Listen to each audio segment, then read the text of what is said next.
said, Yeah, I told him to set up anybody can drop that 25. off, or even just call or reprint it. Yeah, okay. Who wants to run Put it in my mailbox. city development? Well, she'll be here just a couple minutes late. So why don't you sign those about it? She told me. Yeah, no, she said that. No, this says it's original from, so far we got 13. 13 plus, this including these guys? It's Karen. Yeah. So before we go, we'll figure it out. I'll call ahead at night. Okay. Thank you.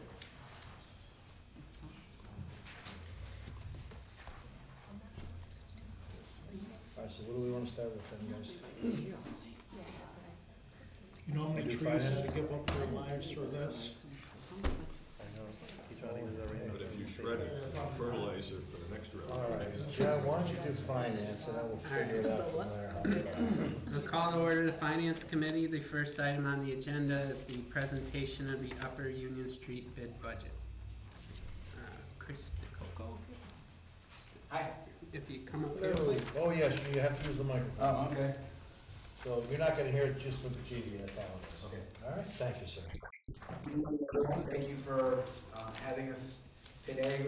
Presentation of the Upper Union Street 2020 Business Improvement Budget. You should have received a copy.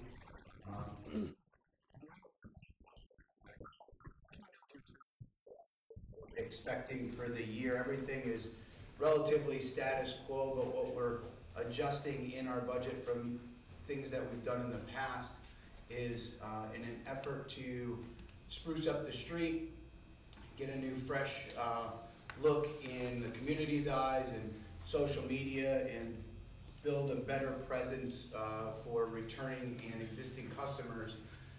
We wanted to change how we approach people, and rather than doing the festivals, the Strawberry Fest and Harvest Fest, we thought our dollars could be more targeted through strategic ad campaigns, mailers, something that we could, a bigger social media presence and web presence, get with the times a little bit. The past festivals have been a good draw for that day, and they've helped the vendors and boost some sales for our merchants on that day, but we don't see a lot of return business out of as a result, and a lot of the merchants have, you know, the feedback has been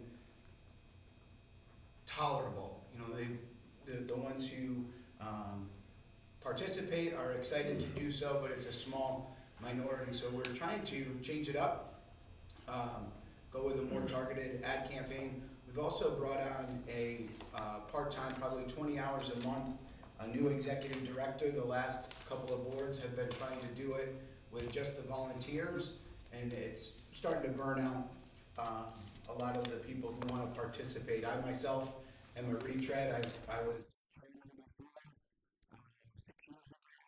Back to my last year, we've got 2 other folks on, or 3 other folks on the board who have served in previous and then have come back for a second round. And it's difficult to get people to participate, even the merchants that, you know, we serve. So by bringing the executive director on in a more robust capacity, we can shift some of the nitty-gritty work, the calling on the landscapers and the signs, and get that person in to you know, help facilitate some of the boots on the ground activity. Let the board be more creative, be more excited about participating in what we have. In order to do that and pay someone a real salary, so to speak, we've got to get some assistance from Metroplex. So I've talked with Ray. He's willing to contribute just to make up the shortfall in our budget from what we expected. Right now, we're anticipating a $10,000 assistance in addition to the assessment that we are able to pull from the property. We broke down as best we can based on previous history and what we'd like to do in terms of advertising and a marketing consultant. I think we've come up with a pretty good budget. And being an accountant, I can get it relatively close, but I like round numbers. So we'll see a lot of round numbers here. Does anyone have any questions? So Would you kindly just supply us with last year's budget so we can compare one year to the next, just so we can see the changes? Is Yeah, I that didn't bring it with possible? me, I can forward Could it to you email that? Sam. Yep, Yep, that would be okay, great. yep, I can email Sam, I can give her the actual, results from 20.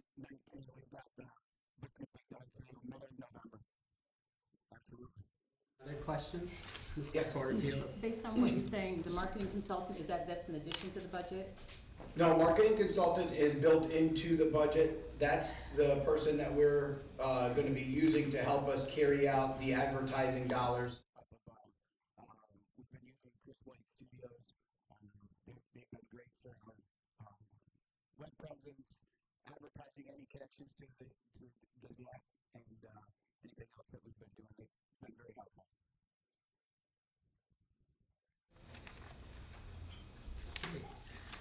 Motion. So moved. Second. All those in favor? Aye. Thank you. Thank you. Accepting- Thanks very much, everyone. Chris. Thank you, enjoy your day. Have a motion to adjourn. So moved. Second. All those in favor? Aye. Thank you. We don't have time to cover. Wanna open city development and planning? Yes, let's do that, please, thank you. And first item on the agenda is, Here's Mike. Mike here? I don't see him. Oh, step right up. Geez, he's undercover again. Oh, you have to stand on this side too, please. Okay. Yes, thank you. Evening, everyone. Good evening. The police department, that came through purchasing. The key things are, one is the installation of emergency aftermarket equipment in the city of Schenectady Police Department vehicles.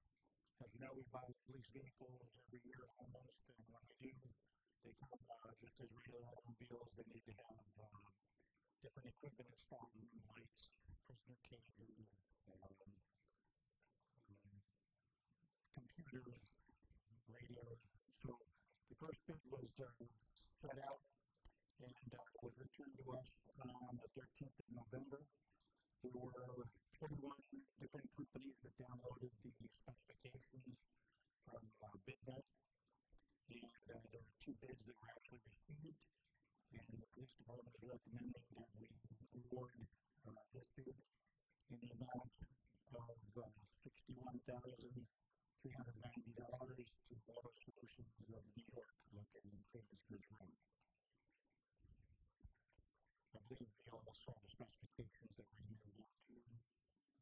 But Rich, I sent an email, but it didn't get through. I wanted to see the actual bid document from the 2 bidders. Yep, I believe it was emailed to you late this afternoon. We have apples and apples with this, because this is important equipment for these Absolutely. police cars. We did forward all the information to the police department, and they also complied. So this is a recommendation. Afterwards, when the work is done, to make sure it's done to spec. And That would be probably Assistant Chief Seaver and Lieutenant McLaughlin. there's a time frame, I understand, was put on this as far as completion. I believe so. I don't know the exact date because, Sergeant Weekly was supposed to email me the schedule so that we can include that as part of the contract. Law Department has already drawn up the contract, I believe, but we're just waiting for council approval to move forward. I was to understand that the chief's car is already there, his new car is already there. Correct. And why is that, since the bid hasn't been awarded yet? I'm sorry? Since the bid hasn't been awarded yet, Well, the police car is there. I mean, the vehicles are arriving. In fact, we took delivery of 2 Chargers last week. Oh, and Auto Solutions, that I couldn't tell you. I don't know. The police department fleet is kind of managed separately from what Judge Rolano manages for the rest of the city. So whether or not, I think the police chief's car was just some very light, mostly lights and a radio, I think, is what's going in his car. It doesn't require the same level of equipment. Yeah, that was my honestly question. I'm not aware that Kind it of was put the there. cart before the horse, I think, is what that's called. Yeah, I'm not aware that it was there, but. Ms. Peraza. And I don't believe we've used Auto Solutions in the past for this type of work. Not since I've been here, but I couldn't pardon me for being rusty on this, but are we obligated to take the lowest bid no matter what? No, the Just council, because I know that Niski Retired Service has done the work before and knows, specifically how to do the work and. yeah, well, you never have to accept a bid if you don't want to. You have the right to reject all bids and either not bid the work and not do it, or go back out to bid with different specs, or the same specs again if you're not happy with the prices. But Sure. we don't really have the time frame to do that though, correct? No. Yeah, if you are gonna accept a bid, you're required to accept the lowest responsible bidder unless there's something about that bid or that person, that company doing the work that would allow us to declare them not responsible. Okay. And we really can't do that. Or if we were gonna award it on a best value nature, but that doesn't really come into play for something like Yeah. this. Okay. Ms. Porterfield, do you have something? No, that was my question about had we used them before? Okay. Mr. Coach? So digging a little more, so again, the major difference here, of course, was the cost of the equipment. It was almost a $5,000 difference, I guess the breakdown was from one company to the other. Yeah. So as Mr. Riggi, somebody, are we talking the same equipment that both folks have bid on? Are we getting the same quality, the same specs? Everything is gonna be exactly what we asked for? The way the spec was written, we did provide a list of manufacturers that were acceptable to the police department. And when the bids were submitted, we did ask for parts lists, and we did submit them to the police department so that they could compare and make sure that they were getting exactly what they wanted. Company's experience on fitting police cars, have they done any other municipalities, any towns, villages? Not Yeah. necessarily ours, but I have seen vehicles that are from SDN, from the sheriff's department, I believe, and other police agencies. Agencies. Sure. Okay. Any other questions? I'll move it. Second. All in favor? Aye. Okay, thank you. Okay, second part of that then is a very similar scenario. This for the installation of the camera equipment that coordinates with the body cameras that the police department has purchased. This bid was brought in on November 26th of 2019, and it was specifically for the removal and installation of equipment per the specs. We already have the equipment. This is just the mechanical part of removing it and installing the equipment. And there were 18 different plan holders that downloaded information from BidNet. And again, we received two bids from the same two companies, Auto Solutions and Niski Retired Service. And the low bid is $10,710, $10,710 from Niski, from Auto Solutions on Trails Ridge Road. And the police department has recommended that we accept that bid. Any questions? I'll move it. Second. All in favor? Aye. Thank you, Rich. Thank you very much. All right. Moving right along. Thanks. The next item on our agenda is the option agreement with Community Land Trust for sale for properties. So Kristen, you're up. Thank you. Good evening, everyone. So the city of Schenectady was awarded a $600,000 grant on behalf of the Community Land Trust of Schenectady from Enterprise Community Partners. And this includes funds to rehabilitate homes.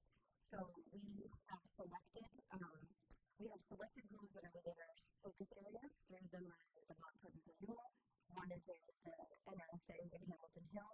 Actually, two, the Eastern Avenue and the Hamilton Hill property on Schenectady Street.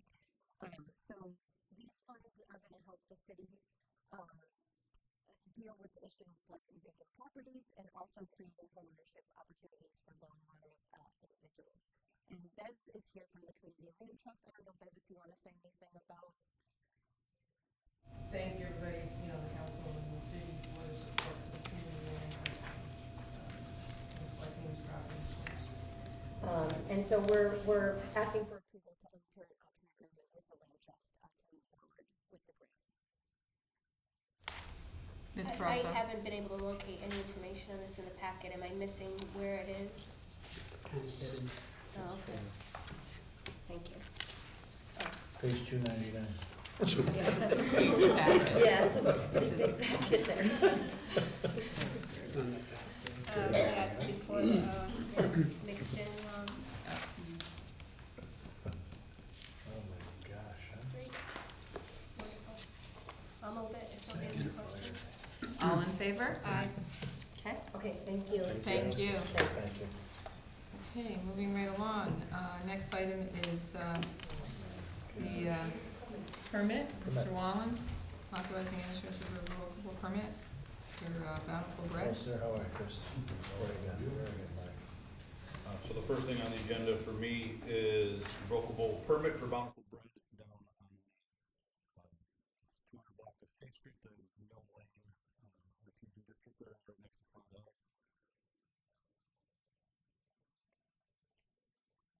It's in the packet.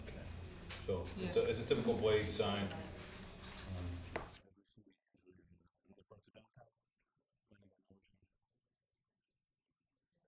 Questions? Move it. Second. All in favor? Aye. Aye. Okay, Mr. Wallen, you have another one up here. Yep.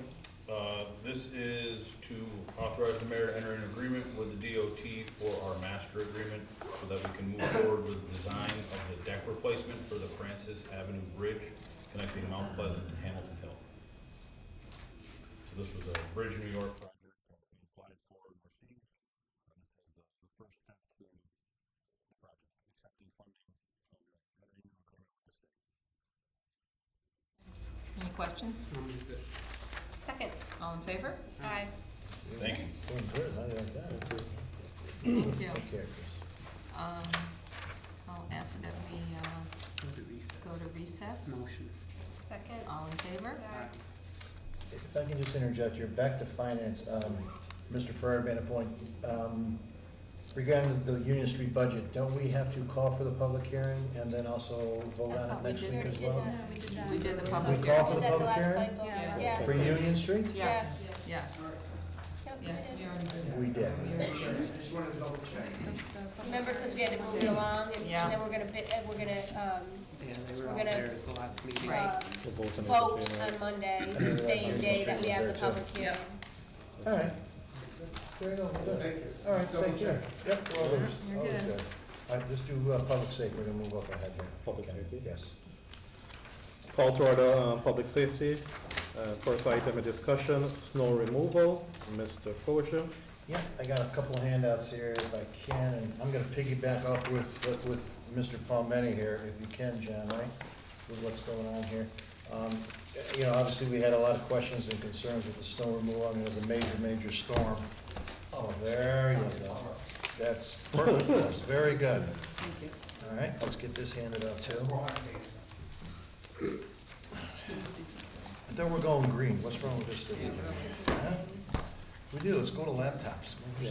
We got a little guy there. This is, But anyway, there were a tremendous amount of concerns and questions regarding the snow removal and what can we do to work together and if we can get a report from Mr. Lafon or the mayor, exactly what happened, and then we've got some questions regarding, oh, no, those are ours, hold on. We might have an extra one here somewhere. Yeah, sorry. We'll get you one, I'll get you one, all right? And I know Mr. Multivert has some questions and concerns as well. So, turn it over to Paul, is that all right? We'll bring it up to you first, sir? Yeah? So, you know, again, a lot of the questions, we understand that we're doing the priority streets, snow removal, but a lot of the questions that I was brought, and I know everybody here got emails, texts, and numerous phone calls, is the starting of the plows. I don't think anybody saw a plow on the street on Sunday in our areas. And then, of course, how did things progress beyond that plow? Okay, well, plows did start on Sunday, because those are the priority streets. Based on the maps, we have priority streets in the hills that are done first. And you have a copy of all the priority streets right in front of you. So we did give you a furnished all-day attendance sheets of all the employees that started on Sunday, which was double time. There's a list of all the employees that did start working on Sunday, start with the priority streets. priority streets were done, they were maintained. A lot of people came through and said, you know, your main streets are done. You know, we're keeping up with them. These are the streets that ambulance take to the hospital, the Wendell Avenue, the Knott Street, most of the fire apparatus is used in some of the bigger streets. Those streets are maintained and kept over. Broadway Hill, State Street Hill, Albany Street Hill, Knott Street, like I said, McCollum Street, Brandywine Avenue, those are all part of the priority streets. We did have a crew start on Sunday, mechanics were called in, we were geared up for the storm. We did not have scheduled shifts yet because our shift started the following Sunday, but we did have a number of people that come in Sunday and start working. As you all know, the priority streets are our focus at the onset of a storm because we gotta keep them open. Secondaries are done, old person, that's why they're called a secondary street, they're done secondary, okay? Our crews did get into them, but only for a single pass in some of the main streets in them. Not every street is gonna get done. But everybody has to look at this, the logistics of snow plowing. We have 350 lane miles of streets in this city. That's lane miles. That's not the parking. That's not the edge of the road from the lane to the parking. So if you start to think about these streets, you have a truck going up that street for a lane. Typically, it's 4 passes, sometimes more, to do a city street. Anybody can take that route, get in your personal car, and drive one of the routes, and do 4 passes on that city street at 15 miles an hour, and see how fast you get through that route. Now, these trucks have to deal with obstacles. Parked cars, stuck cars. When they come off a main street and they take a left or a right to go up that side street, and they turn the corner and realize, I'm not getting up that street. They gotta back up. Now, when they back up, they got a 4-foot mound of snow in front of that dump truck. They gotta pull that down, move it over so cars can continue. They're not gonna get up the street, so they gotta back out. Clear the intersection so regular vehicles can get through. The other thing they'd start, when they get up that street, and somebody pulls out from a parking area, now gets stuck in front of them. They're dead in the water. They're not going nowhere. They're gonna try and back out that street, but nobody else is gonna get up that street because of the furrow they left in front of that blade. The biggest thing is dealing with the traffic. I was out all night in that storm. I cannot believe the number of people that were still driving in that storm, getting stuck in, physically walking away from their cars because they got stuck in an intersection. We cannot get up a street when there's a car stuck there. We can't. And again, 350 lane miles of street. We have more like 800 miles of street lanes that we plow. You go up a street, you do mostly center line, then you move over, then you come back down 2 passes. And again, our trucks are moving anywhere between 9 and 15 miles an hour. Even though we get a lot of complaints that the trucks are going too fast, we check them on GPS. A lot of people are very surprised when they get the call from me and says, that truck was going by your house at 12 miles an hour. It seemed a lot faster. It's a big truck, it makes a lot of noise when it's scraping. So it's not just going up one lane and coming down the other. It's monotonous. You're going up a lane, you turn a street, you can't get up that one, you jump a street over. You're not gonna get back to that street for a few hours because you've got a whole route to do. So, you know, I said it in a meeting after the storm, I think our staff did a great job. We had assistance from outside agencies. We moved over 1,500 truckloads of snow from Tuesday to Friday that went to our snow dumps. 1,500 truckloads. This was one of the biggest storms we had in 11 years. 26 inches of snow fell. There's a lot of snow. It slowed down for a while, and then it kept up again. Our guys did a great job pushing that snow, and the assistance we had were some outside contractors with loaders and a lot of dump trucks. We don't physically have that many dump trucks. And if you go back to, I think, about 9 or 10 years, we had 25 positions in the street department. We have 15 positions right now. To add those positions and to look at the capital budget to put on 10 more trucks. 10 trucks are roughly $200,000. It's $2 million in trucks. About $600,000, $700,000 in benefits and base salaries to get 10 people. So over a 10-year period for the, you know, life cost of that truck, that's going to equate to about a 3% tax hike in the general fund. So my question, all these maps you have here, are these showing what streets were plowed, or are you just No, showing me, those are just the maps on the route. So when a driver gets his route, that's the route he gets in. A lot of these streets, you'll see that some of them are dead ends. So you look at the other streets, that a lot of our trucks can't get up to dead ends. They can't do the alleys, so we have to get pickups in there or smaller trucks to do those. So some of our bigger routes, yes, if you go Campbell Avenue, all the dead ends of Campbell's, you can't get a dump truck up in there. You do a pickup truck or a one-ton. Some of the smaller streets like Cora or Rose, they're smaller trucks. Alleyways, East Alley, Center Alley, you know, they're smaller trucks. We had to resort to some smaller trucks just to do some of the roads because parking. Yeah, we'll talk about that shortly. So again, the front end loaders, as you know, they've really loaded up many of our streets in the middle of the blocks, at the end of the blocks, dump snows on private properties. And many of our seniors and older folks are being ticketed or cited for having snow to come off their sidewalks, snow that we've dumped there. And truly, the snow is still there. That's never gonna come down. It's gonna have to melt. That's how big it is. Under the city code, property owner is responsible for the sidewalk. Understood. Every year we go through this. Our plows are trying to keep the streets open. People come out, they do a great job. They shovel their sidewalk right away. Right. Our plows have not done the whole street curb to curb yet. And we see this every year where somebody calls and complains that the plow came by, pushed the snow back on the sidewalk. It is common, it happens. They're also calling to say you didn't finish plowing the street. The snow is gonna go left or right, on one side of the curb or the other. That's what our plows do. And it's gonna go into a driveway and it's going to go onto a sidewalk again. Some streets, the sidewalk stops right at the curb. And it is a lot of snow and it is a lot of work. If the council wants to change something, that's their prerogative, but right now, the city code states that the property owner is responsible for the sidewalk. Understood, but the If we front do- loaders, are actually picking up, they weren't pushing the snow all the way down the street, and you know this well. And there are They some were dumping it intersections- in the middle of blocks, on properties, and we're talking snow as high as almost the street We signs. did some On some properties where corners. some of this private contractors, when they're going down, there's so much snow in front of the bucket, they gotta put it somewhere. Who were these guys? Who was this company? that we- Carver Construction had a lot of loaders in. We had Kendall in, mostly Kendall and Carver. But this snow, like you said, it was 20-some inches of snow. They're gonna go down the street. When they get to a certain point, even the loaders gotta pick it up and put it somewhere. Where do we put it? They put it at intersections, they put it on curbs. We go back and we pick it up. We're moving snow right now, every night. Last night, got a very nice message from somebody that, really, said a lot of nice things, because we're picking snow up at 2 in the morning. But that's what we do on third shift. When the traffic is done, we're clearing intersections, we're clearing snow. And this person's not happy that we're doing it at night. But that's our job. We have to clear those snowbanks for intersections. So the National Guard and all those folks, those guys are all gone now? And my question to you, why didn't we keep them here until we removed all the snow from our side streets and cleaned up these side streets where the snow, again, is 3-4 feet high?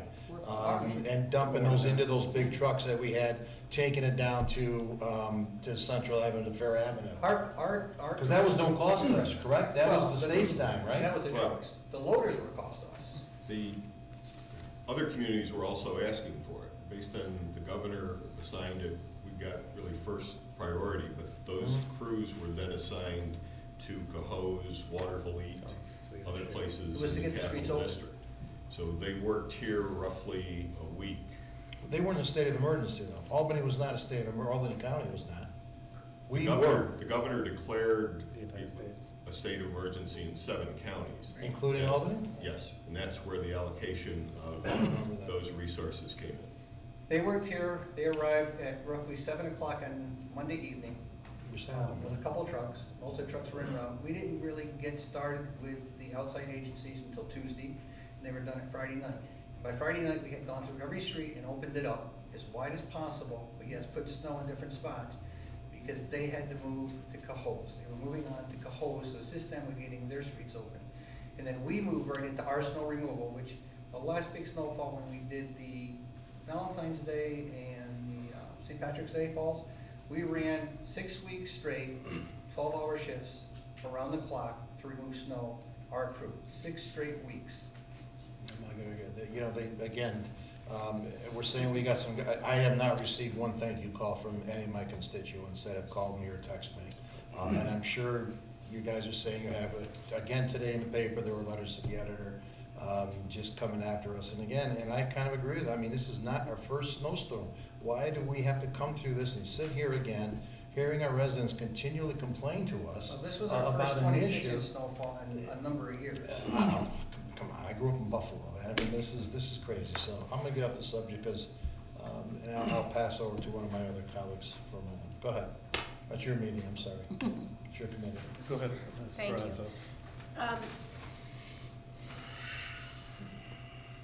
Where do you begin? I don't know. I really don't. I mean, I'm sorry, but how do you tell someone who hasn't had their street plowed for 3.5 days that, oh, well, we're doing the best we can? I mean, it just, and as far as the snowbanks, Cocoa House sent me a picture where they buried that sidewalk, where kids go there after school for, after school help and all that.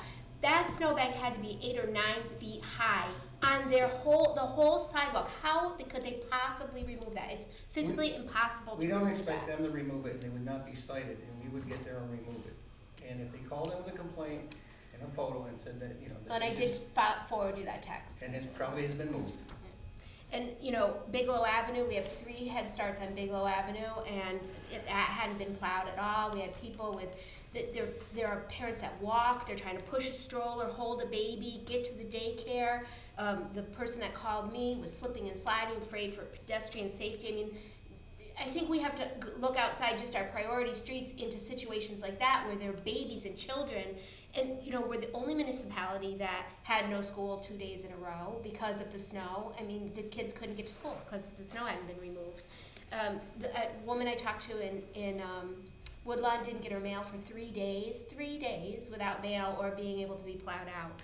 And even now still, the bridge on Erie, the train bridge that goes over, that, where the new lights are, both of those sidewalks are completely and totally packed and encrusted with snow. I saw a younger girl and her father trying to walk. They couldn't walk on the snow. They ended up, he got into the street, he helped her over the snowbank into the street, and they're walking down Erie Boulevard in the street because there is no safe way to walk on the sidewalk on either side. It's just, we have to figure this out. We have to do better. I get that it was a big snowstorm, and let me tell you something, I would never fault our workers, and I know that our staff members work very, very hard, but we did this, it just can't happen like this. It just can't. We have to figure it out. We have to be solution-driven, not give excuses, because all we've done so far is give excuses. We have to find a solution to this. And we'll request an increase in staff next year for you. Or fill the staff. Yeah. Our staff is filled, we have 2 openings. No, you have Well, 3. that's 2 openings. No, that's a mistake, we hired 1. The process here is, we interviewed, we had 5 applicants put in for the MEL jobs.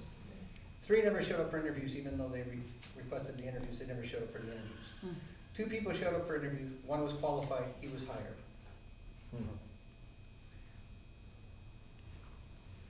Go ahead, Ms. So you're telling me, because I did get, I had a couple of phone calls in reference to individuals that, the intersections, the snow was taken with one of those big front loaders, and they covered a fire hydrant and a corner, that was already shoveled out, and there was no way that he was gonna, it was all up. So you're telling me that if we tell you that this has happened, that We you will? will get there, and that person would not be cited. Okay. On an intersection where we put the snow like that, 10 feet, 8 feet. Oh, yeah. We're not gonna cite somebody for not clearing that corner. We're gonna get there and we're gonna clear it. When a loader is going down the street, eventually he's gotta put the snow somewhere. And I understand that. The problem I have with it is they buried a fire hydrant. A fire hydrant that was shoveled out, and they buried a fire hydrant. And some of our contractors are privates. They're not aware where every hydrant is. And we will. Well, this was shoveled out. And that, So, I know, and I don't know if a plow went by and partly covered it. I'm just saying, he shoveled it out from the street, And and, if that happens, we will, we have some hydrants. People did call, and we did send some crews out to get some hydrants. The water department was out doing hydrants. Actually, there was one particular one on, I think by Emmett Street by King School. There was a big pile there. By the time I sent the street department, the water department had already done it. It is a process. I understand, there's issues, but, we do definitely need solutions, and we need to do better, because we can't have school closed 2 days in a row.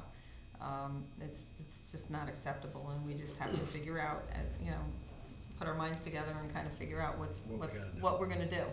And I think that's, we gotta talk about solutions, quite frankly. And I commend, the workers that We went have out. 4 more loaders on for tonight. Okay. because We just found a second person to help us with the Woodlawn area. All right, We did bid everything this year, and we increased the scope of the bid, not just loaders, but 1-ton trucks, 6-wheel dump trucks, and tandem trucks. And we only had 1 person respond to our bid. I will say, Baker Avenue in front of House School was Horrendous. ridiculous, absolutely horrendous.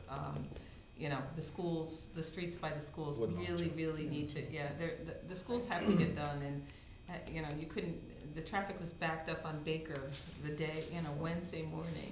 There's some good information coming from this, and we'll pull some people off when we have our guys out on priorities, get down into some of the school routes, but we all have to understand that you pull one off here, something does suffer somewhere else. I'm just saying, here we are, it was Wednesday morning, the snow had stopped, and they couldn't move down Baker Avenue. I mean, it was, 3 Good days example later. is, I went to Glenwood Boulevard, okay, because I was called by the media, and said it wasn't plowed. Good example is Glenwood Boulevard was plowed. It is marked odd even, or alternate side parking, but what happens there is island streets are plowed to the island. That's common practice, we plow the snow to the island. Now, you can tell that this street was plowed because the snow on the island was probably 4 feet tall. It's not gonna go up any higher. The plow comes by, it's gonna fall through. It looked like it wasn't plowed because every car that got moved, they shoveled the snow into the road. And when the cars go over it, they make moguls. I agree with that, and I'll tell I you, I'm can't, not. my plows can't plow a mogul because when that blade points to the left and it digs in, it's gonna shoot that truck about 5 feet to the right, and it's gonna rip those parked cars open like a can opener. So, there are some things that, yes, we can improve on, and there's some things we gotta ask the general public to help us with too. I completely agree, and snow in the street is one of those things. I mean, I was driving down State Street, and there was someone snow blowing parking Right lot to the road. into State Street. So, there's a lot of things that need to be We have addressed. areas that are marked 2-hour parking, and on Wednesday, it hadn't moved, there was cars that hadn't moved from the beginning of the storm. It was way over 2 hours. Right. Paul, you mentioned that we have 2 private contractors. We have one that responded to our bid. We've always had 2 that responded. The one contractor was too busy this year, so we did enlist Carver as a private contractor, so he did come in and help us out with the storm. I did reach out to the one contractor because we have snow potentially up to 6 inches coming tonight. He's gonna put on 3 more loaders in the Woodlawn area, and Carver is available if we need him. Okay, that's how we'll make sure that we have that ready. The other concern I have is that it took so long for us to clear our street, but yet we find the time to go there and hand out 150 snow-related violation, citation, whatever you want to call it. I mean, where is the common sense with that? Like, Well, it the took us first so thing is that long, the it took us violation so is long not the to person that clear, plows. but yet we go there and we find a time to give these people violation. I mean, could we have used common sense on that issue ticket, or just give them a warning? Well, the violations we give is because it's in the city code and we focus on the school areas first. As you just explained, school areas are important. So the violations we give, we always focus in the school areas for the sidewalks there.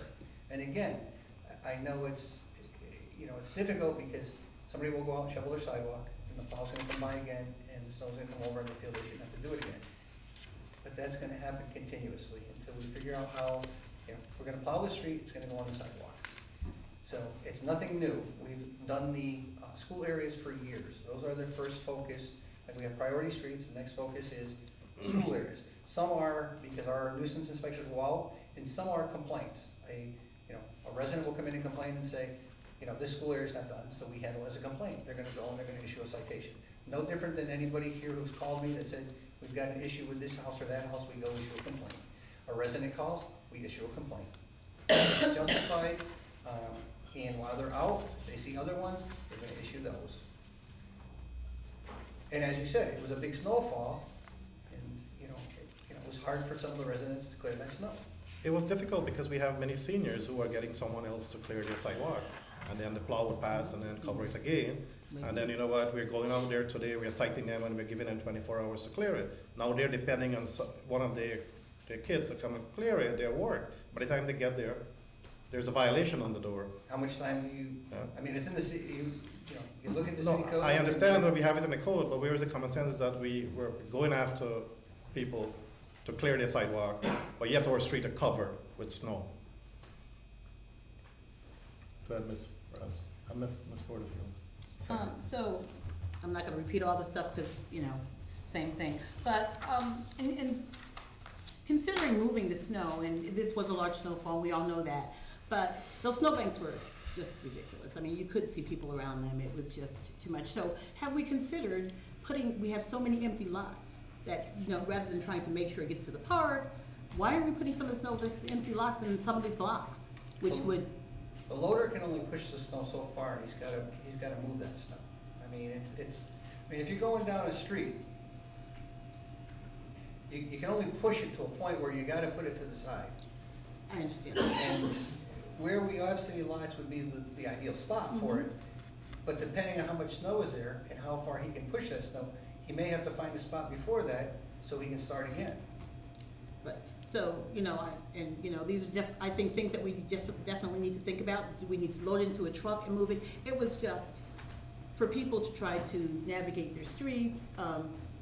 Ms. Perazzo mentioned one at the end of a block. I saw one smack dab in the middle of a block, in front of somebody's house. And if there was this 10-foot snowbank. If the snow was that high, that means he could not get down the rest of that street pushing that bank of snow. He had to offload it somewhere. And with the trucks, it would be great, but we don't have a truck to be parked on every street to haul snow, especially during the snowfall. The cars aren't mobile. When we haul snow, those streets are posted, so the cars are off the street. This snowfall, I meet with the Stockade Association every Wednesday morning at 11:30. They told me that they've never seen the stockade so clear, even in a 6-inch snowfall. Okay? The streets were done, they were open, they were passable. But again, some of the streets that have parked cars, we can't physically get a loader and the truck there at the same time.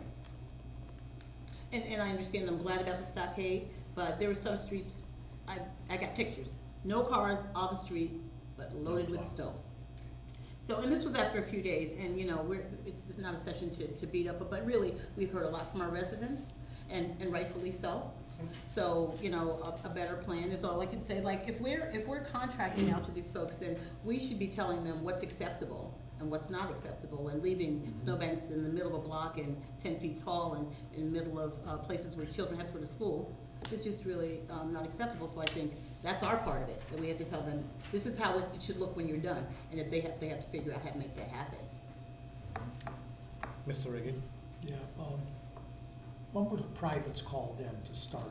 They started Monday morning, Sunday night, Monday right after morning, midnight, yep. privates. As we go into general plowing, they come out too. Now Carver's came later because he had to acquire some more loaders for us. So we had some loaders come in Monday and then come in again. He got more loaders from another job site for us and brought those in too. And when did you start lining these up for the snow season? How We bid this back in October, November. We had one bidder, okay? Of 19? For 2019-20, we call it, yes. That was Kendall, William Kendall. We had another bidder who was bidding not bid, we set the price for the rental. It's not a low bid. We have a rate, just like Colony does. In this unit, they have a set rate for specific pieces of equipment. And we did get Kendall in this year, and Carver was our fallback. He did not bid, but we did call him. He's been there for emergencies for us in the past. Well, do you think it'd be advantageous maybe to ask for this a little early in the summer? Maybe to line, instead of waiting till Based on October, this year, November? Based on this year, we'll ask very soon, earlier in the year, yeah. I think that may be a key for some of it. And again, getting back to the crosswalks being buried, 12th Street, 13th, go on Campbell Avenue, they're still buried. I mean, when was the storm? 2 weeks ago? I think it's 2 weeks now, right? And again, Yeah, I mean, there's still, don't we have a plan if we're gonna, the bucket loader's gotta put the snow, okay, it is. Shouldn't there be a plan that, okay, now we're gonna remove it from there? You we have are to every follow? night on third shift since the storm. We have a list. I can provide you with that list, every street that's been done. Last night, they were on Albany Street, Georgetta Dix, some of the intersections there where the banks are high, so people can see around the corners. They will continue to move snow every night on third shift, until the snow is gone or until more snow piles up. Until That is June. the third shift's, job. But I mean, you still can't transverse Campbell Avenue. You have to find a driveway and walk back outside because you can't go through the crosswalk. In summer, we have handicapped accessible crosswalks. That's a real misnomer. How can it be handicapped accessible if there's 8 foot of snow buried into the corner?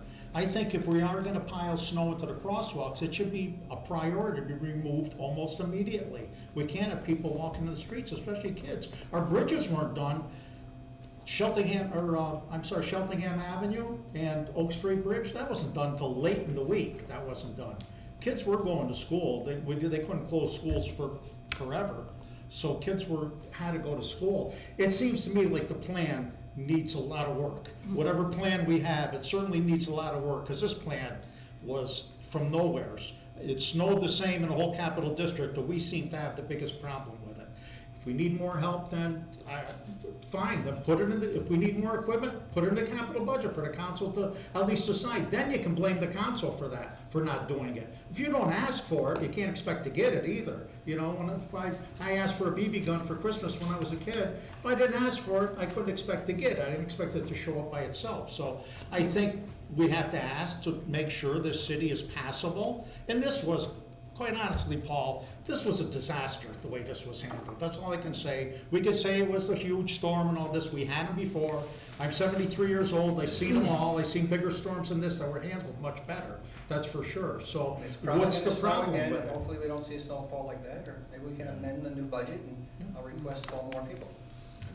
Or have more privates, if you don't have the manpower. I can't make privates come in. It's really. Right, but I think we should be looking for those in the fall, for privates. Well, we do. We start in October. It's still fall. This was an early snowfall, December 1st. I said we shouldn't be looking for them in the fall. I think we should be putting them on board a little bit earlier than that, so we make sure they have them, so you can pull the trigger if they're needed. Since we're low on manpower, or guys don't wanna work, they have to take second jobs to support their families. So, there's a lot of issues going on here. All I know is the residents of the city are suffering for all these issues, that's all. And they shouldn't have to suffer.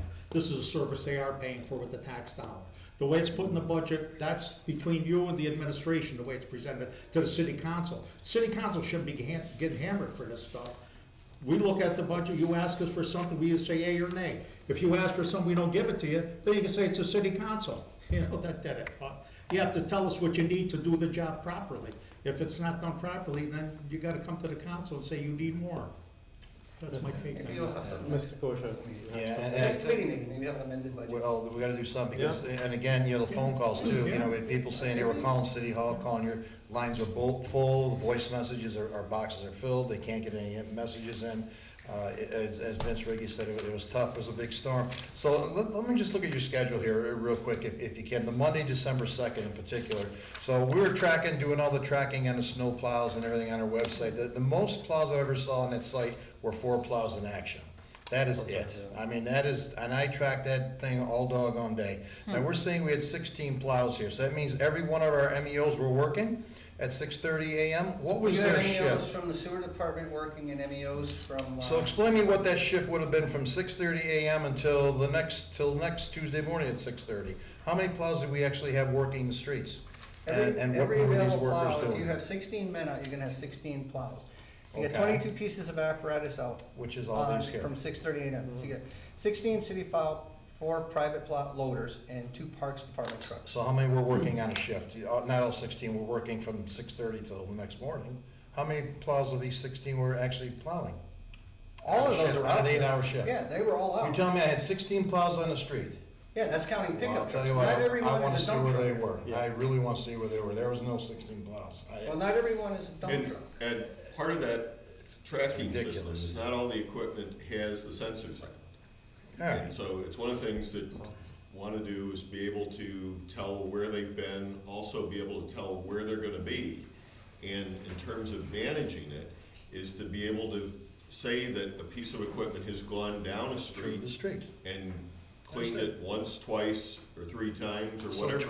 24 hours, Gary, is what I'm saying. These guys were not plowing 24 hours. There's no way we didn't have the manpower to do it. No, our guys plowed, the most they would plow would be 16 hours. That's the DOT. They used 16 So hours. somewhere we had 8 hours of nobody plowing. No, There was always somebody plowing. So then all 16 plows are not working then? You've got privates out there, they're not being tracked because they don't have a GPS. Our one-ton trucks and our pickup trucks that are doing the dead ends and the alleyways do not have, they're not being tracked. And then again, and everybody talked about the schools. I mean, we all got calls from all the schools. I mean, priority streets certainly have to be priority, but and I don't know how we select, but those school zones, those school districts have to be curb to curb. You've got to get that done, Paul, and I know it's difficult with parking, but again, House School was horrendous, Woodlawn was horrendous. I know Hamilton Elementary School, it's still, kids are still walking in the street, because they still can't walk there, and Page was another one. Just the ice, once it turns to ice, you're not gonna move that stuff. I mean, I think you're absolutely correct in that, in terms of redefining the The priority. priority streets pieces, right? and how we react to it. And the other factor to that is it a 2 or 3 inch storm, or is it 28 inch? Different, exactly, And right. there has to be some variables built into that and where we allocate the resources. And to Mr. Motivera's point, common sense as well, to where we're issuing these tickets and citations to our residents and our homeowners, that they have to clear their sidewalks or clear the streets. I mean, my goodness, nuisance department, I'd like to know how many tickets were issued in the last 10 years for this. I can almost guarantee none. Now all of a sudden, now we're issuing these tickets to a 24-inch snowstorm, but again, common sense, and I'm glad you said that, because that's kind of where I am as well. Thank you. Ms. Porterfield, then. So the mayor said, and you said as well, that only certain trucks have GPS, so we can't track them. So therefore, that tracking system doesn't work for everybody. The privates will not have GPS on their trucks. Well, they don't have it now, but as again, we shift the standards to when we retain these pieces of equipment. I believe most vendors, as they see the advantage of monitoring all the information that comes off their equipment, that it's going to become more and more of a standard feature on the equipment, or we're going to require it on a private before we bring them in.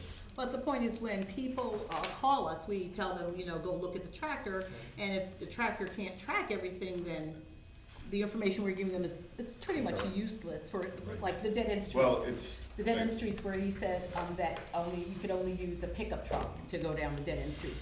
So you tell people to look at the tracker, but they live on a dead-end street, so they know that their street hasn't been done because they live on the street. So I'm not sure how we're reporting when streets are done that are not as part of our tracker. Well, we don't report, really. The tracker is to let the taxpayers, the residents, look out and see a visual where the trucks are. But again, as we obtain new equipment, we're putting tracking devices in. When we get the new loader, come next year, we'll put a tracking device in it.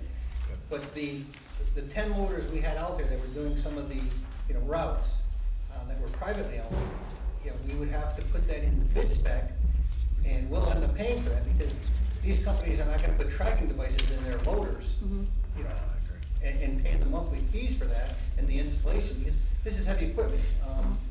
But if it's something that we want to try, we can request it. I don't see how many bidders we're going to get, because these are things that are coming out of quarries, coming out of construction sites. They don't have the tracking devices on, and again, it is confusing because somebody may look at the viewing and not see a piece of equipment, but there is a private truck in there or loader doing that street, but it's deceiving because they don't see it. So we can do a better job and see if some of our contractors, if it costs us, if they want to put a tracking device in, we can see if there's a portable one that we can give them when they work for us, and we pay that cost, and we return it after winter. I don't know, it's something we could look into to improve ourselves. I'm all for improving. Ms. Perez? How many MEO positions do we have that were plowed? We have 17 with the street department. What about water, sewer? Water does plow. If they don't have a water rake, they're not MEOs, they're water maintenance workers. How many? How many? Yeah. We have 8. And how many in sewer? I think there's 13 in sewer right now. Okay. Just look at the budget and see the positions we have. We have a couple openings. One just retired today from sewer. And those jobs are already posted. Good. Can add a ceremonial resolution to the agenda. No. Actually used to do that now. What happened to that? Stop, We don't can do start it for anymore. retirement. Yeah. Any other question on this topic? Okay, thank you, Paul. Thank you You're for the welcome. information, Thank and you. I hope that we don't have to deal with this again. Next item is discussion, alternate side parking from November 1st through April 4th for snow plowing. Mr. Palomini. As was said in the previous discussion, we need some solutions. The dates obviously are flexible, but the idea is, as we heard, is one of the issues that we have every single year, regardless of the snowstorm, is cars being in the way, letting plows get down the road. And the idea is to have alternate side parking from, let's say November 1st, November 15th, whatever it is, to April 1st, April 15th, something along those lines, to make it easier for the roads to be cleared. And quite frankly, it's gonna have to be a bigger discussion as we move forward, in terms of, is this something we do year-round for the street sweeper, so the street sweeper can actually do its job? Is it some roads shouldn't have any parking, but at least this gets us through until we can get to that point to have that analysis of road-by-road discussion. This is something that will help us, hopefully, with the plowing piece and get cars out of the way. We know Albany does it during a snowstorm. Quite frankly, they're still towing 400 plus cars. There's confusion. If we do it from one period all the way through the whole winter, hopefully we won't tow anybody. That's the ideal. But if we do, we have to tow. There needs to be coordinated effort between the police, between plowing and the tow trucks. But this is one solution to get us to the point of where we can do a street-by-street analysis. Go ahead, Ms. Paraso. My concern is the onus this puts on the police department. They have to enforce it to make it work. And does our police department have enough bandwidth to be out there every single night checking all of these side streets to make sure that people are actually doing the alternate side parking? Because if we don't enforce it, people will never get get the fact that it's supposed to happen. Just like our yard waste collection. I was on Elmer Avenue the other day, and like 3 houses had all these bags of yard waste. Now we educate the fact that we stop picking up the yard waste as of a certain date, and we pick up for Christmas, and then we don't pick up again until spring. But people don't get it, and so my question is, why aren't we just calling snow emergencies? If we have to have a snow emergency for a week, why aren't we just calling a snow emergency? Because that's what that is alternate side parking. So, that's my only, Real quick, I'm just saying, we do all this, if we don't plow the darn street, it ain't gonna matter what the heck you do here, folks. I mean, you can do alternate parking all you want, but if you're gonna alternate parking, you better make sure the darn plow is coming down that street when you have the alternate parking day. That's my concern. Exactly. And Right? the snow emergency, the way it's written in the code, has inherent inefficiencies built into it. So that as the storm happens, we do a pretty good job of plowing. The snow emergency takes effect after the storm stops, and then the alternate side parking would kick in. The problem becomes, at that point, it's really not a plowing issue, but in most cases, there's also a snow removal issue. So going in to remove the snow on one side of the street is not as efficient as if you post the street and then remove the snow on both sides of the street. You got all the heavy equipment there, you've inconvenienced the parkers, you move them off, and so it becomes more of a scheduled progression to match the manpower up with what the problems are. And it's why I've avoided declaring snow emergencies. I've declared more states of general emergency. But the snow emergency does not get the solution that most people think it's gonna get. Well, but it seems to work for other municipalities, and for a person who has to park on the street every night, for me to have to find a place to park when you post the entire street when there's no place for me to park because I don't have a driveway might be efficient, but again, it's a quality of life circumstance. And once again, I don't know why it is that it works for other municipalities, but it does not work here. And to force alternate side parking for this huge chunk of time when it could be just a week or 10 days during the snowstorm seems to me to make sense. Mr. Corso. Yeah, and you know, and I did a little research too, I handed you out a couple packets here. City of Rochester and Binghamton actually do something similar. City of Rochester has what they call plowing day parking restriction, where the plan applies whenever snowfall or weather conditions require the residential streets be plowed. And that is when they do alternate side parking, only for, again, plowing day parking restriction. And then, of course, the next piece is a snow emergency, when it does get higher. But again, they would alternate parking, even day on the even side, odd day on the odd side. And that seems sort of a simple solution at some point. And then again, I also printed out Binghamton, where, to Mr. Palmetti's point, they actually go from December 1st to March 15th of next year, and they have alternate side parking for those streets in the city. But they do have exclusions for a lot of the streets. As we said, you know, it's gonna take some homework and some time to do, because there are some areas of the city that just, where are you gonna go? You're not gonna be able to go anywhere to park. And then he did, you know, for the excluded metered in the caustic parking, the kiosk parking, I'm sorry. And then they exclude some streets, but I think that's something that they've got in effect. But I do kind of like that plowing day parking restriction. And again, it's a plan that applies whenever snowfall or weather conditions require the residential streets to be plowed. And they do it on their mail. You know, they do it on the mail, they do it on TV as it's scrolling across the screen. And then people have to realize, but again, we gotta get the message out to folks. You know, the last little piece I gave is what Albany does. You know, there's a little brochure there, of course, I didn't fold it, I just folded it just to show you. But they actually do a brochure reminding folks and residents and homeowners. I'm thinking maybe that's something we can send out when we do our tax bills in the fall, or that last quarter tax bill, just as a reminder to everybody. And again, some of the tenants are our biggest culprits as well, you know, not clearing the the snow from the sidewalks. But again, just something, information. Now, when I worked for the Boys and Girls Club years ago, we used to have a program called Job Junction, where we actually had teenagers go out and shovel sidewalks for seniors. And I just talked to Shane Bargy today, they no longer have that program effect because of liability.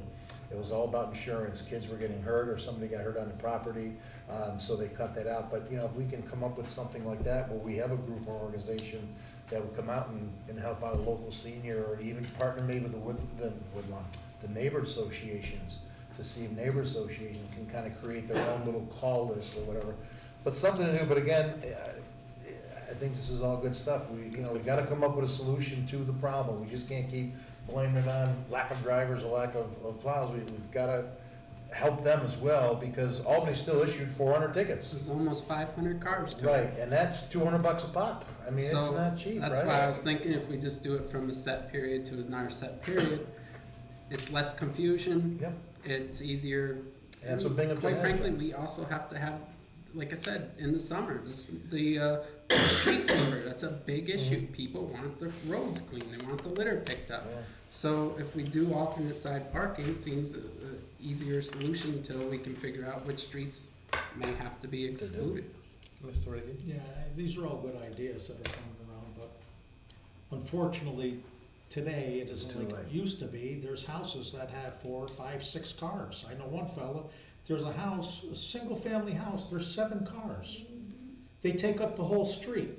Can we stop people from buying cars? I guess not, but this becomes an issue if you're gonna have it. I think there already are streets that are posted from November 1st to May 1st, you know, options, there's streets like that are around. I also think we should look at maybe having a longer duration of, if it is gonna cause a snow emergency, a plow, Restriction, emergency, whatever you wanna call it. I think maybe it should be 48 hours on one side, 48 on the other. Give our guys enough time, and you won't be incurring maybe a lot of overtime that way to do it, and give them more time to clear on the even side for 48 hours and the odd side for 48 hours, and give plenty of time, as long as it doesn't snow a lot in between.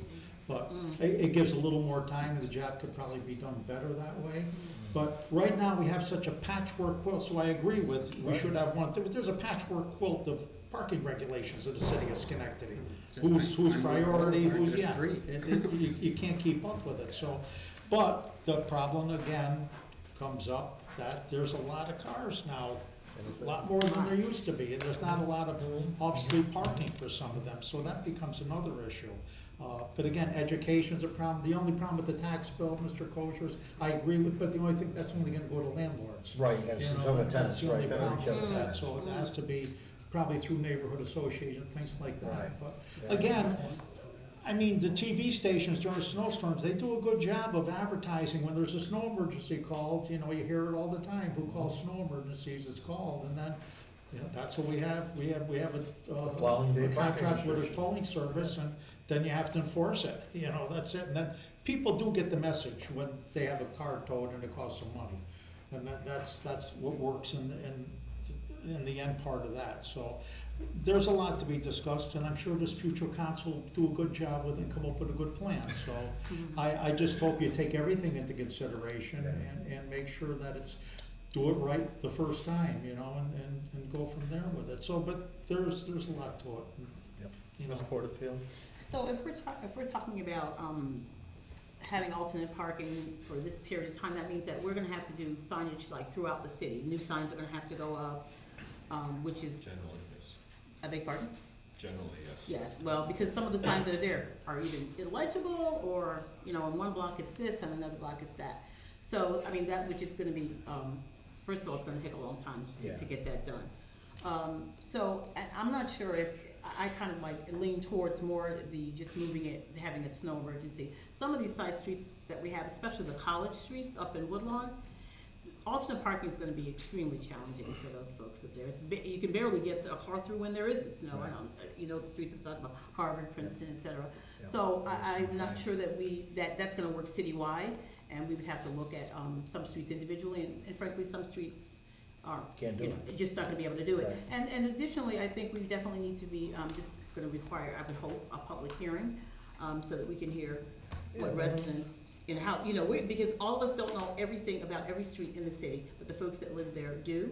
Yeah. And additionally, the people who do the work in the streets all the time, our truck drivers, our plow drivers, our garbage people, we need to also include them in the conversation. Our employees, Because our employees. I'm talking about, I no disrespect to you, but I mean the boots on the ground, the people that are actually in the Well, trucks these men, all yeah. the time. Right, that's what I'm saying, not- these men, right. Exactly. Yeah. So I think that's an important, group to have in the conversation, because we look at from a certain level, that they are people that are there every day dealing with this and have a better idea of, to help us maybe formulate these ideas and come up with solutions. So, I think that if we're gonna move in that direction, it's first gonna take a longer conversation, as I said, but those are groups we wanna make sure that we're including them as we move forward. Mr. Palomini? And no matter what we do, somebody's gonna be inconvenienced. I mean, they're inconvenienced now with the road not being plowed, or they're gonna be inconvenienced for alternate side parking. Certainly, this is a bigger discussion, but it's high time something's been done. And, you know, we talk about the snow, we talk about the roads being horrible. Well, we have some stuff we can do as solutions. This is one option, do something with the parking. I'm not saying necessarily just do this plan, but there are plans, and it's high time we do something. And, you know, I would request that we keep this on the agenda until we come up with something. Any other discussion? We're gonna hold this for 2 more weeks for continued discussion and a way Next year, forward. until next year. 2 weeks. Okay.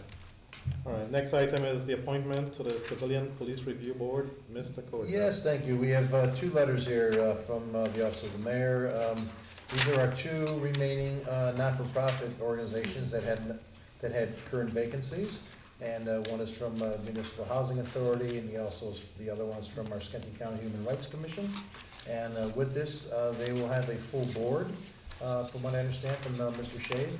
Yeah. So these are 2 individuals that I personally know, and I think they'll do very, very well here on the board. And I urge the council's approval of these 2. Question, comments? May I have a motion? Second? May I have, Public safety. all in favor? Aye, thank you. Any other business for public safety? Second, all in favor? Thank you. All right, thank you. So I'll call over the Committee on Administrative Efficiency. I just want to do an update on our Youth Advisory Board. I included the names of our students that have, oh, I'm sorry, Mary. So we're not doing public service and utilities? Where's that? Yeah, Oh, yeah, because Mr. Flan is still here. Oh, I don't want to keep you here all night. My apologies. I didn't check it off. We got you where we want you, so. All right, man. That's what I'm saying, man. Don't let them leave. These are your questions for me to Hey, answer. you noticed how we did this, didn't you? We flipped it around so we had you here next time. Go Like the ahead. call for public service and utilities. There's 6 items on the agenda. The first 5 belong to Mr. LaFawn. Item number 1, awarding bid and contract furnishing supplies and equipment 2019 for the water department. As we do every year, towards the end of the year, we look at what our supplies we use for water department, hydrants, valves, valve boxes, everything, and we put out a bid. This year, there were 2 vendors. We do go through each bid item, and we take the lowest bid for everything. And it is recommended that for 2019, that the mayor authorized the purchase of supplies and equipment from Blair Supply Corporation of Rochester, New York for $17,304.94, and Ferguson Waterworks for $117,056.53, for a total of $134,361.47. That will come out of the 2019 budget, the money that's already there. And this will give us the hydrants we need to move forward for the coming 20, and then in the 20, we'll put out another bid for supplies to replenish what we've used. Are there any questions? Yeah, Mr. so, Kosher? how many hydrants do we have in the city, Paul? About Any idea? 2,500. 2,500, okay. All right, because I was thinking we put those flags up like we used to have, remember? Where the hydrants, but that's quite a few I flags. actually asked the chief about that the other day, and he said he didn't want them because the kids, they don't last that long, and the kids just. Broke on them, Yeah. did they? We put them up, they've been For the pulled winter down, time. bent Because I over. actually asked him about that. See, we're thinking alike, that's scary. It is scary. And we do have a spec. That'll never happen again. Mueller Super Centurion, that's the city spec for the hydrants that we've switched to. We still have a lot of old waters, valves out there that we are Gotcha. switching over. All right. All right. Entertained a motion? Second. All those in favor? Aye. Okay, item number 2, awarding bid and contract chlorine gas 2020 for the water department. Mr. LaFawn? I did give you a little spreadsheet that really lists all the chemicals that we're gonna go through. It does show you the current rate that we're paying in 2019 versus the new bid prices that we are getting in 2020. So chlorine gas, last year, if you remember, it did go up considerably. It went up to $199 per unit of gas. This year, it did come back down to $125 per unit. We had one bidder, which was JCI, Jones Chemicals. So you can look and see the delta between the 2 prices. That is the one chemical that did come down for 2020.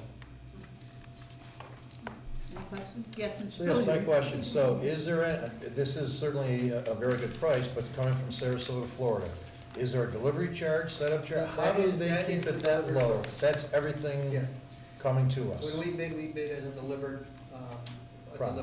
So that's gonna be on all the remaining ones It's as well. FOB at the So I don't have to ask you the same question.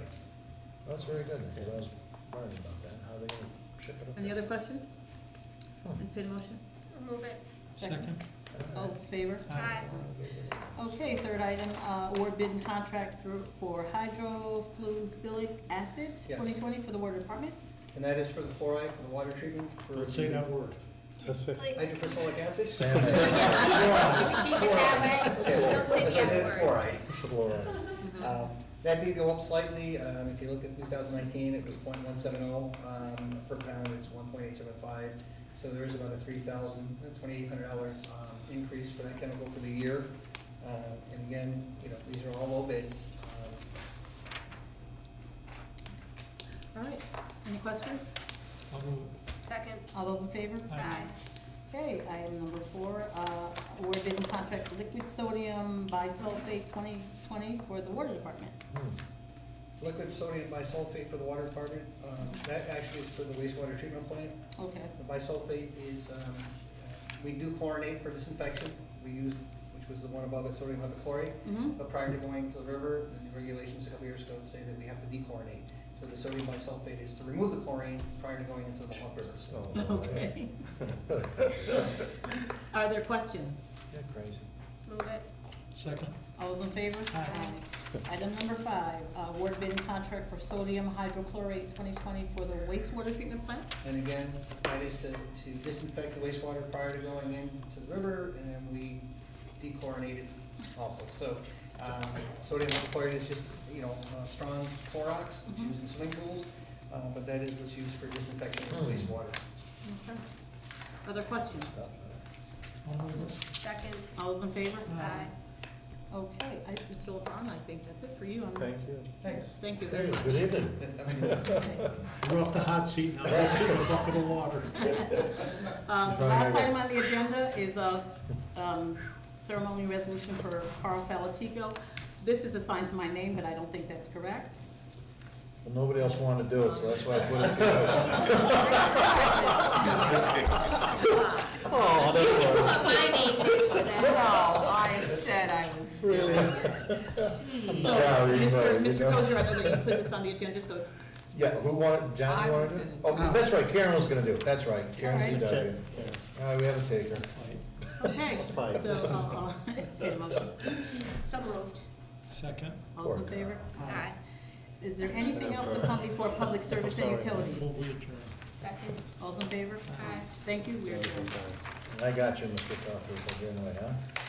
All right, so, let's move on, I can go over to administrative efficiency, as I mentioned. Just an update on the Youth Advisory Board, I do have the list of the students given to me by the 2 Schenectady High School teachers. Met with them a couple times, I also emailed you a wonderful article that the Gazette had printed regarding these individuals, just an outstanding group. We're lacking, if you notice, freshman group. The house principal there is really, he had an overwhelming stack of individuals who wanted to be involved. So they're trying to narrow it down to 3 students. But again, this is just so to get us started and get the group meeting. What they are working on now, as I mentioned, I believe I mentioned, the governor also has a New York State Youth Advisory Council, where he's asking each county to send a representative to sit on his youth board. And the students and the teachers are all working on that application right now, which is an online application. And they're working on videos because they have to do a little video presentation as well. So it's very exciting. And then we will be selecting 3 of these students to be our nominations to move forward to the governor's panel, and then the governor will select the individuals. So down the road, we'll be doing resolutions honoring and recognizing all these students to be sitting on the board. But they're all very excited, and I just want to thank everybody for your continued support. And I think I sent everybody the article, right? Yes, you did. So that's some good reading. If you can do that, that would be great. All right. The next one is the CCA contract. As you know, we had some talk about that, and we want to try to move on this CCA contract if possible. They have set a deadline of January 1st that they wanted all the municipalities to sign on board, just simply to have an administrator. And from what I understand, almost all the local municipalities, including both the city of Albany and the city of Troy, have signed on or will be signing on to this similar agreement. So we do not want to be, as I want to say, left out of this. So this was just a template that they are currently using, and the other municipalities have been using. And as I mentioned, Corporation Council will clean it up to add our specifics relating to the city. But there is no cost for us to do this once we select them. The thing about Mega, from what I understand, is that they do a tremendous job with community outreach, really explaining everything to our constituents and our residents. And again, if we want to do the opt-in, opt-out for residents, how's that all going to work?